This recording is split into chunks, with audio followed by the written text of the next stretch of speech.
sure you've all noticed the microphone gods are not smiling upon us this morning. But hopefully those troubles are over. Our reading this morning is on the first source of Unitarian Universalism, and it's from a book called Sources of Our Faith, Inspirational Readings. Moses encountered a burning bush and took off his shoes to honor the sacred ground he stood upon. Buddha saw the morning star and attained enlightenment. Muhammad rose from his sleep and recorded what he heard. Allah telling him to write. Jesus fasted in the desert for 40 days and then returned full of the Spirit to preach about the kingdom of God. Each of these holy men pointed towards something larger than his own personal experience or our common existence. The first source describes how we also point to our personal experiences of awe, trying not to mistake the pointing finger for the moon. Direct experience has always been critical to the Unitarian Universalist understanding of religion. It has led us to become and to affirm heretics, those who courageously stand up to orthodoxy because they trust their own experience more than traditional authority. Today, UUs recognize the influence of 19th century transcendentalists who brought their bodies to the shore of Walden Pond and their eyes to the New England woods around them. We have transcendent experiences of mystery and wonder in music, poetry, and essays in both public and private settings. We have them while sitting in the early morning hours with words that inspire us, or in the silent hush of a congregation in prayer, or through the joyous winding of a spiral dance.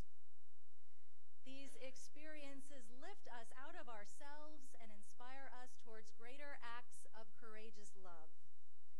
We find inspiration in the natural world, in the sly smile of a coyote in our backyard, the persistent unfurling of ferns in the spring, the dappled leaf and loamy smell of soil.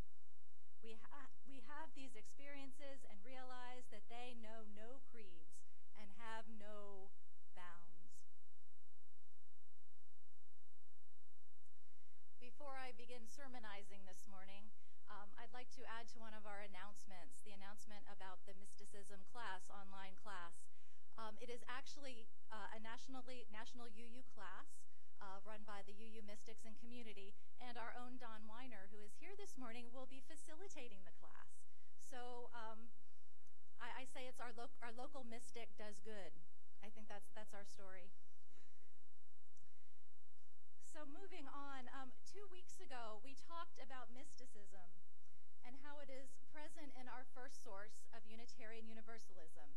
And that first source is the direct experience of that transcending mystery and wonder affirmed in all cultures, which moves us to a renewal of the spirit and an openness to the forces which create and uphold life. We also heard that mysticism is about personal experience of the divine, or of some unity, or the realization of the deep connection beyond all things. But today what I'd like to talk about are the roots of our first source, the roots of direct experience in Unitarian Universalism. And I'm going to begin by telling you about two Universalist mystics, because everybody knows about the Transcendentalists, but I'll get to Emerson and all of that later. But first I'm going to feature the Universalists, because I think they really deserve a shout out.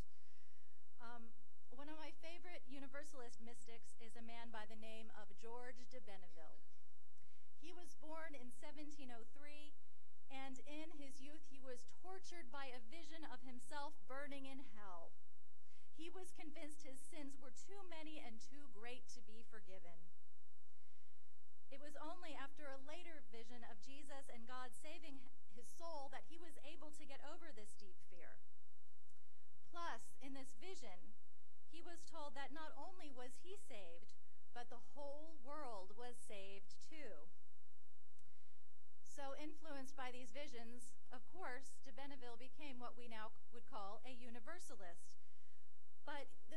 when Universalism was just an idea or a theology. It wasn't a denomination or a church yet.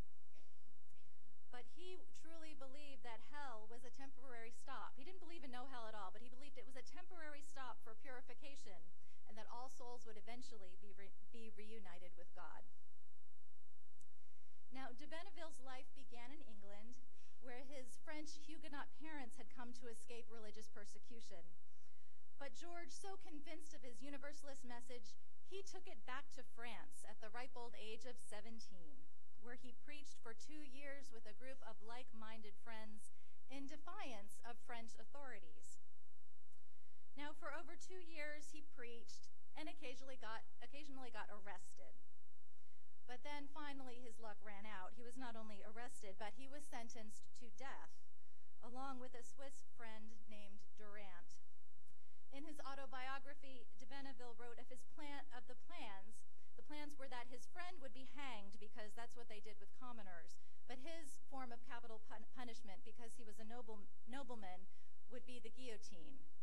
I'm not sure what makes one preferable over the other, but that was the plan. He wrote in his autobiography, "We were conducted together to the place of execution. Durant sang the 126th Psalm while on the ladder, and he died joyfully. I was then conducted to the scaffold. I fell upon my knees and prayed to the Lord that he would not require my blood at their hands, for they knew not what they did. My soul was filled with exceeding joy. The executioner bound my hands, and while he was employed in so doing, a courier arrived from King Louis XV with a reprieve." Too late for Mr. Durant, if he was included.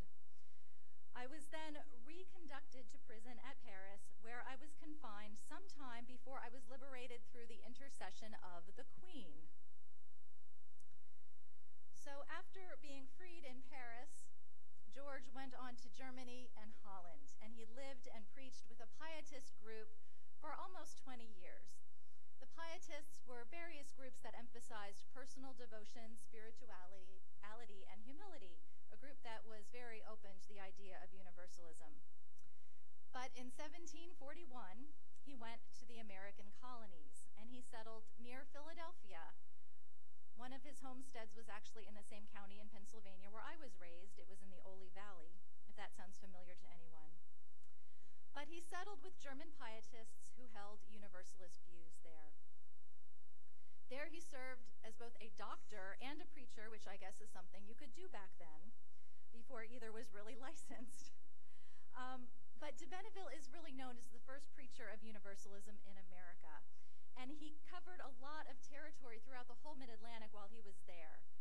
And although he didn't found any churches, he did influence other early universalist preachers. And he sort of primed the pump for organized universalism in America. He left a really strong legacy of experiential and mystical religion in the American Universalist movement. But there's one part of de Benneville's story, as if the execution one wasn't outrageous enough, there's another part of the story that I like the most of all, so I saved it for last. While he was in Holland, George became very ill and began to waste away, and he was eventually pronounced dead. And during the time he was dead, he had what we would call now a near-death experience. He had an extended out-of-body experience. That is, until he woke up in his coffin 42 hours later. This near-death experience reinforced his universalist views, although he didn't really write about them in his autobiography because he said it was too hard to put into words. And by the way, his autobiography was called "A True and Remarkable Account of the Life and Trance of Dr. George de Benneville." So as outrageous as those stories sound, I don't know if they're absolutely true. I think he believed they were true. He brought something particular and special to American Universalism. Now, let's fast forward a century or so in Universalism, and I'll tell you about another influential Universalist mystic who is very important but not quite as outrageous as de Benneville. His name was Clarence Russell Skinner, and he was born in 1881. Skinner was a professor and a dean at Crane Theological School, which, when it existed, was part of Tufts University, and it was kind of the school for Universalist ministers. He was a socialist and a pacifist, and he was the first Universalist to talk about the kingdom of heaven to be established on the earth. And this was the first significant theological development Universalism had in years. And this particular theology inspired a new interpretation of the Universalist mission and established Skinner as a major spokesperson for the denomination. So he was a Universalist rock star. He was not only a theologian and a spokesperson, but he too was also a mystic. He talked about a feeling of active relationship between the self and a mystic other, better world toward which the soul journeys in joy and triumph. His theology was centered on the mystical, creative power at the center of the whole universe, evolving law and order on a majestic scale, a power which could lead people to transform this old earth into the kingdom of heaven.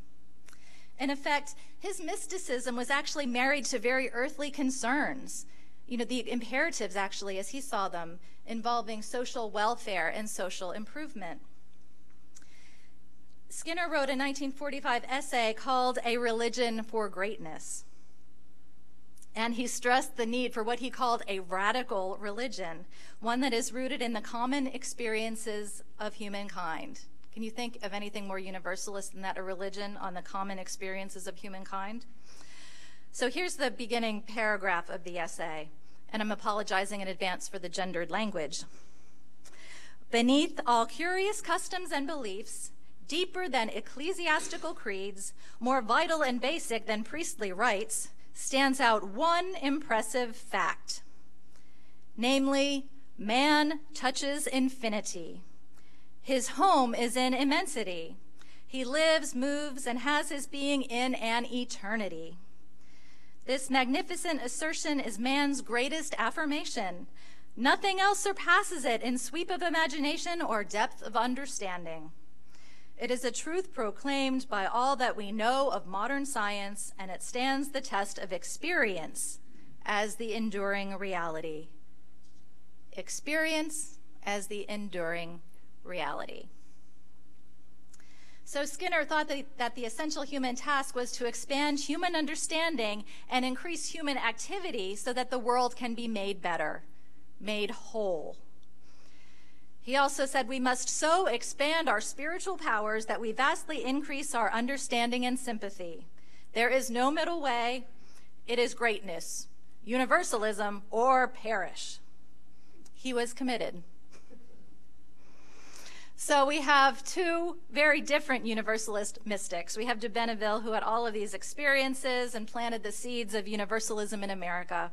And we have Clarence Russell Skinner, the father of modern universalism, whose direct experience of ultimate reality led him to tell us to get out there and save the world. Something we still talk about today. So now you've earned your way to hear about the Transcendentalists.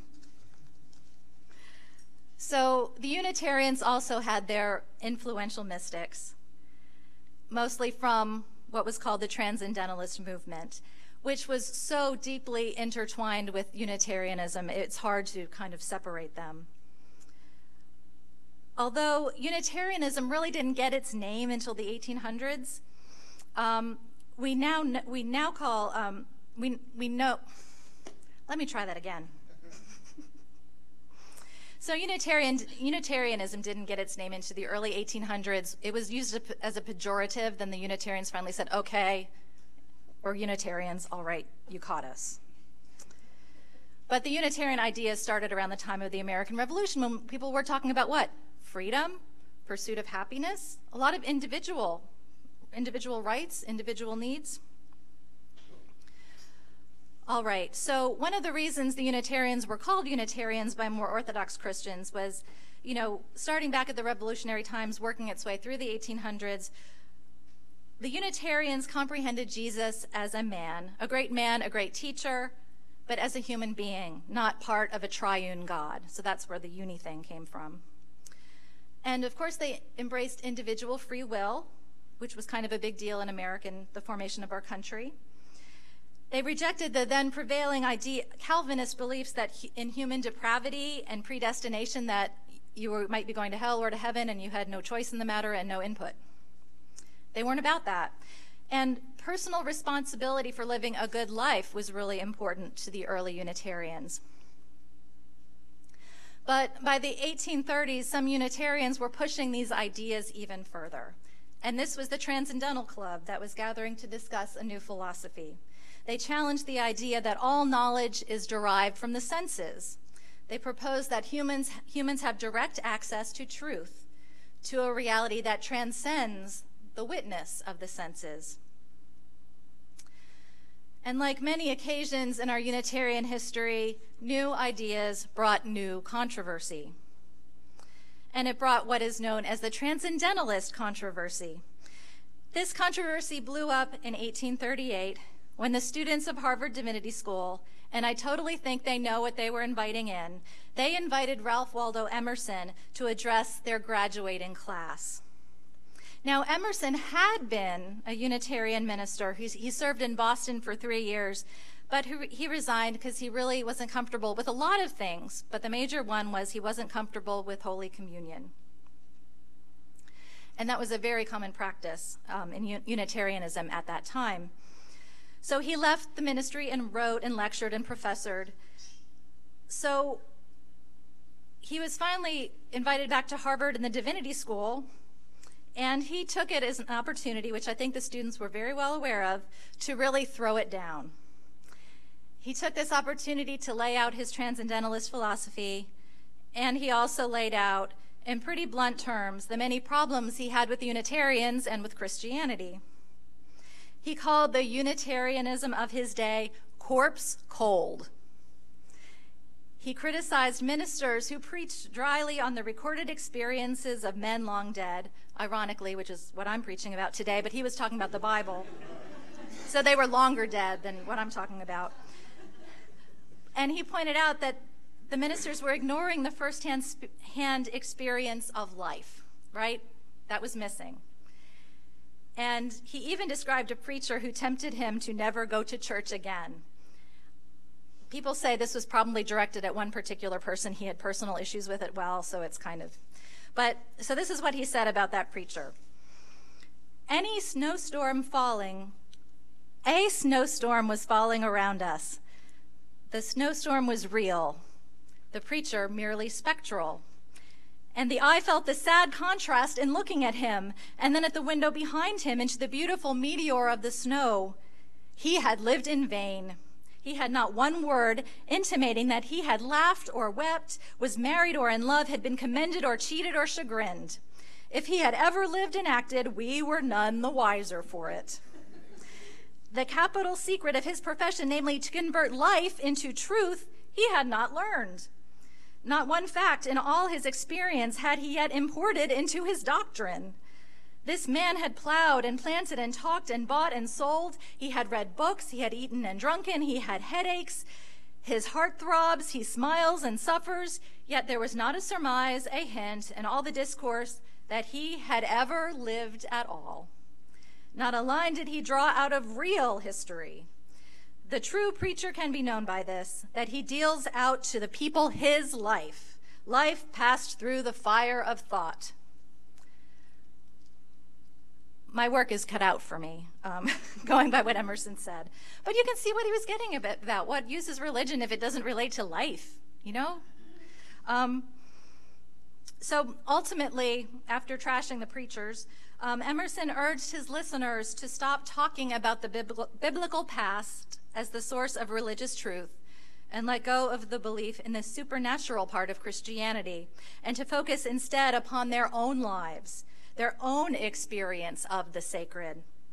He insisted that God speaks not only in the past, but today to those who open themselves to the meaning of their own experience in the world. Now, the Unitarian establishment at the time wasn't ready to hear this, and they moved quickly to distance themselves from Emerson and his heresies of direct experience. The Transcendentalists formed their own religious group called the Free Religious Association, but it was short-lived. The Transcendentalists were way too individualistic and anti-establishment to form a lasting institution like a church. But despite the outcry of the Unitarians, Transcendentalism did eventually seep into the Unitarian mainstream. The establishment may not have liked what Emerson had to say, but a whole new generation of young ministers, like Theodore Parker, who was there and listening to that address, liked what they heard because it resonated. And there really was, after that, no turning back. Within a generation, Transcendentalist ideas had become mainstream in Unitarianism. So that was a lot of history, wasn't it? It's a lot of history to jam into one sermon, although Emerson is worthy of 10 sermons. And, I could have spent a sermon and a half on Skinner and de Benneville. Well, that was just freaky. But this history is important. It demonstrates that not only was mysticism present throughout Universalism and Unitarianism, it influenced the UUism we practice today. And without this mystic history, we might have a very different UUism today. Our contemporary mysticism, the one that's found in our first source, that direct experience of something larger, it's found in so many places. It's found in our interdependent web. It's found in our free and responsible search for truth and meaning. It's found in Buddhist or transcendental or any kind of meditation, in prayer or ritual or any practice when one opens oneself to a connection, with that something larger. And that something larger doesn't have to be supernatural. It's there when we talk about the human family and creating heaven on earth. It's there any time we talk about unity and oneness. And it's unity and oneness, isn't it, that kind of undergirds our feelings about social justice and social equality? And even for the skeptics, there is a thing called mystic humanism. One practitioner named Sanderson Jones defines it as a transcendental, ecstatic experience of the joy of being alive, brought on by facing my total extinction square in the face. In the context of total annihilation after our death and the void before it, our brief lives are magical, miraculous gifts. Compared to the big nothing, then the simplest sensation, the tap of my fingers on this keyboard, for instance, can become a joyous reminder of the blessing of existence. So whether you are humanist or mystic, or no matter what your something larger is, may you be constantly, joyously reminded of the blessing of existence. May it be so. Amen.